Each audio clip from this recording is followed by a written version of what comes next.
ఇక్కడ ఇంకో వార్త, ఊరువాడ కాంగ్రెస్ గడబిడ, బీఆర్ఎస్ తిన్మార్.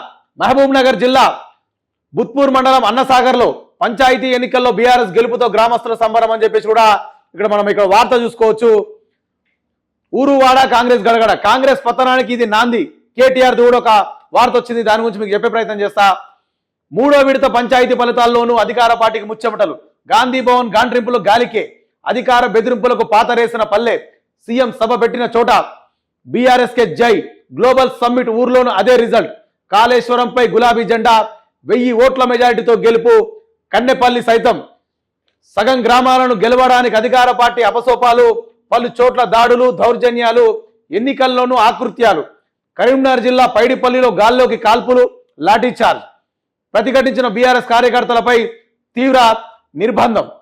ములుగు జిల్లా ఇంచర్లలో కరెంట్ కట్ చేసి కౌంటింగ్. కాంగ్రెస్ కుట్రలు, మిట్టపల్లి కౌంటింగ్ హాల్లోకి నకిలీ పేపర్లు. 100 కోట్లతో సమ్మిట్ జరిపిన చోట కాంగ్రెస్ కు పరాభవం.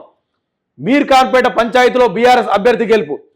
పైలట్ గ్రామాల్లో కాంగ్రెస్ కు షాక్, ఎగిరిన గులాబీ జెండా. ఎమ్మెల్యేలు, ముఖ్య నేతల స్వగ్రామంలో కాంగ్రెస్ ఓటమి.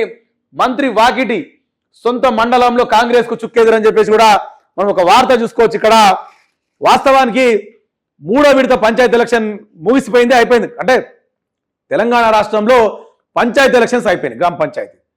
ఆ 3వ విడతలో కూడా ముచ్చెమటలు పట్టించిందంట బీఆర్ఎస్ పార్టీ కాంగ్రెస్ కి. అధికారంలో ఉన్న కాంగ్రెస్ పార్టీకి ప్రతిపక్షంలో ఉన్న బీఆర్ఎస్ పార్టీ ముచ్చెమటలు పట్టించిందంట. సీఎం సభ పెట్టిన చోటే బీఆర్ఎస్ కి జై. ఏదైతే మన సీఎం సభ పెట్టిండో, సభ పెట్టి అసలు ఎలక్షన్ కోడ్లో సభనే పెట్టదు, అయినా సభ పెట్టి నేను అది ఇస్తా ఇది ఇస్తా, 2 నెలలు ఏమి ఇవ్వలేదు ఆయన. ఇప్పుడు గ్రామాలకు పోయి అది ఇస్తా ఇది ఇస్తా అని బహిరంగ సభ పెడితే కూడా ఆడ కూడా తెలంగాణ ప్రజలు బీఆర్ఎస్ కే పట్టం కట్టిరు, కాంగ్రెస్ చిత్తు ఓడిచ్చిరట. అది గ్లోబల్ సమ్మిట్ ఊర్లోనూ అదే రిజల్ట్.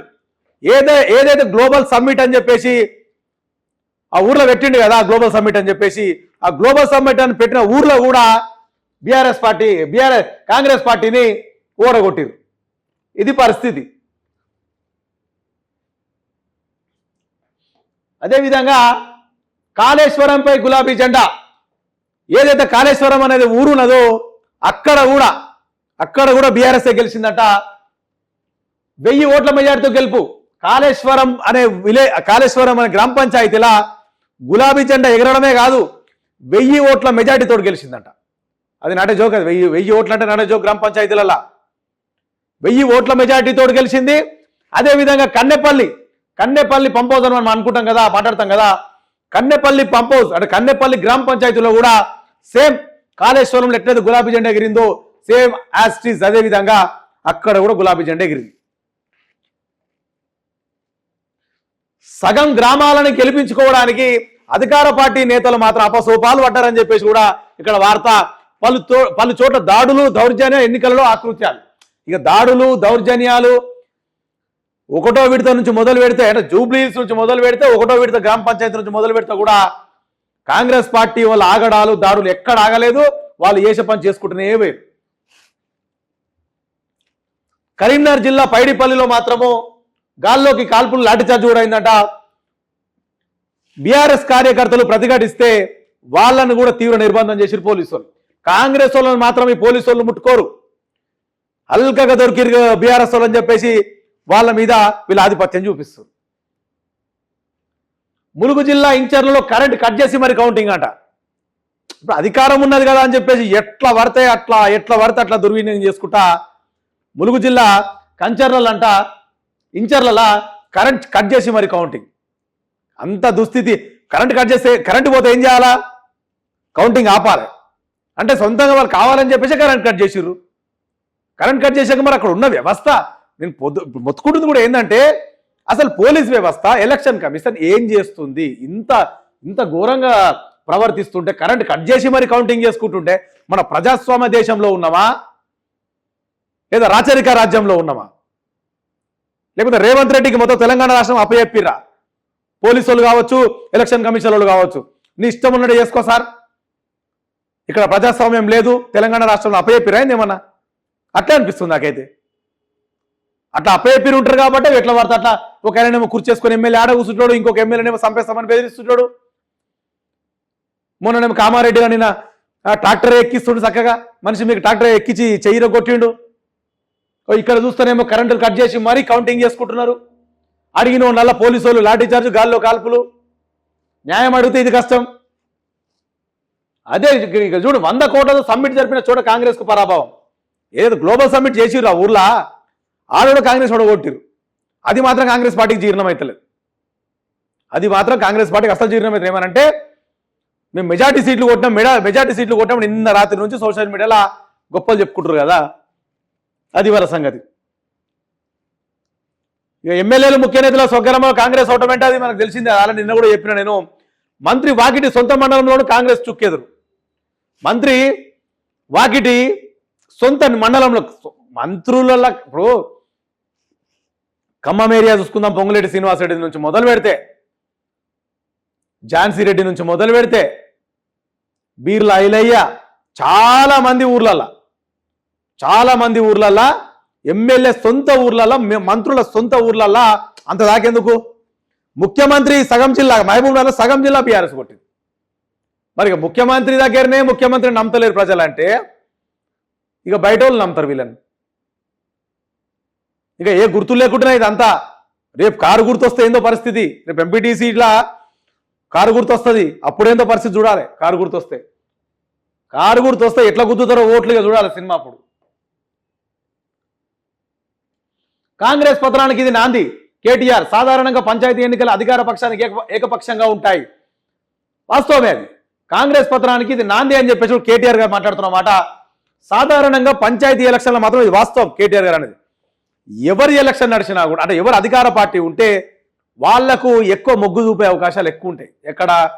సాధారణ పంచాయతీ ఎలక్షన్స్లో. ఎందుకట్లా అంటే వాళ్ళ పథకాలు అందడమే కావచ్చు, లేదా వాళ్ళ గవర్నమెంట్ చేసిన పనులే నచ్చే కావచ్చు. సరే చేస్తూ కొన్ని చేసిరు కదా, ఇంకొన్ని చేస్తారని ఒక నమ్మకంతో అయినా ప్రజలు ఇంకా అవకాశం ఇద్దామని.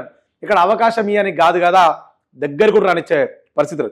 ఇప్పుడు ఈ కాంగ్రెస్ కూడా కొట్టిన సీట్లు ఉన్నాయి చూసినావా, గొప్ప చెప్పుకుంటారు మేము అధికార పార్టీలు ఉండి బీఆర్ఎస్ కన్నా ఎక్కువ కొట్టామని చెప్పి సిగ్గు లేకుండా మాట్లాడుతున్నారు ఆ మాటల వల్ల.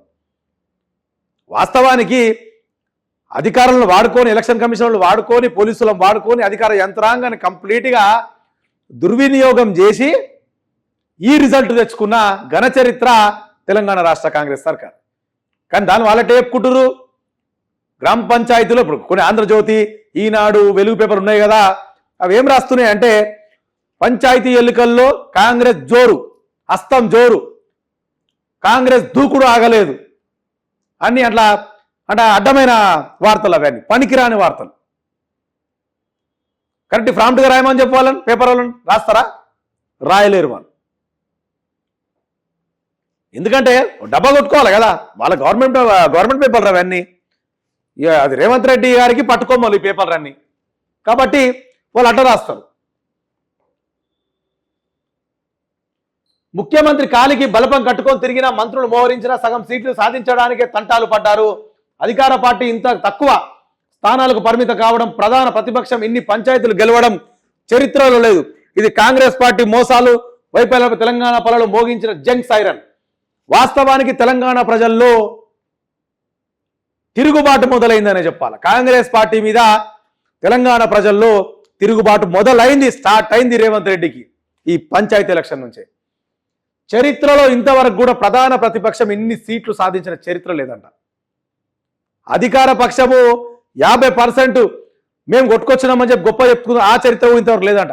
అంటే ప్రధాన ప్రతిపక్షము తిప్పి కొడితే 20-25% సీట్లు కొట్టుకొచ్చుకుంటే 70-75% కొట్టుకుని అధికార పక్షాలు ఇప్పటి వరకు కూడా చరిత్ర చూసుకుంటే. కానీ ఇక్కడ ఏం జరిగింది? ఓకే, సీఎం కాళ్లకు చక్రాలు కట్టుకొని తిరిగిండు మొత్తం 3 బహిరంగ సభలు పెట్టుకుంటా.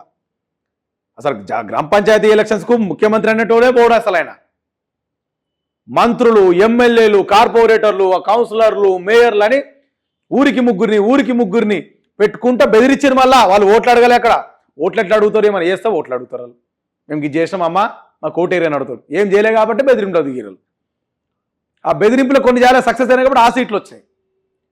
కానీ ప్రధాన ప్రతిపక్షం ఫస్ట్ టైం చరిత్రలోనే ప్రధాన ప్రతిపక్షం ఇంత కొట్టిరంటే సీట్లు, అది చాలా గొప్ప విషయం. చరిత్రనంట తెలంగాణ నుంచి రేవంత్ రెడ్డి సర్కార్కి, కాంగ్రెస్ గవర్నమెంట్కి తెలంగాణ ప్రజల నుంచి తిరుగుబాటు మొదలైంది. అని చెప్పేసి కూడా ఒక జంగ్ సైరన్ ఊదిరని చెప్పి తెలంగాణ ప్రజలు ఒక జంగ్ సైరన్ ఊదిరని చెప్పేసి కూడా మన కేటీఆర్ గారు మాట్లాడుతున్న మాట. ఇది సామాన్య విజయం కాదు, చరిత్ర నిలిచిపోయే పోరాటం.